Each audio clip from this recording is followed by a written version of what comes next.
म्हणतं विकतच्यासारखे वेफर्स तुम्ही घरी बनवू शकत नाही, तर पहा या चिप्सचा आवाज नुसता ऐका. छान कुरकुरीत झालेत आणि चवीला तर एक नंबरच लागतात आणि हे घरीच बनवलेत बरं का.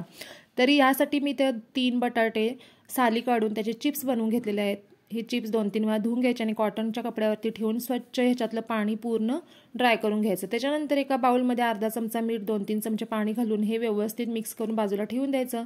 गॅसवरती कढई ठेवलेली आहे, त्याच्यामध्ये बनवलेले चिप्स टाकायचे आणि ह्याला छान लो टू मिडियम फ्लेमवरती कुरकुरीत असं आपल्याला तळून घ्यायचं आहे. तळतानाच 1-2 मिनिटांनंतर ह्याच्यामध्ये आपण जे मिठाचं पाणी बनवलेलं ते 1 चमचाभर टाकायचं आहे आणि कुरकुरीत असे आपले चिप्स तळून घ्यायचे.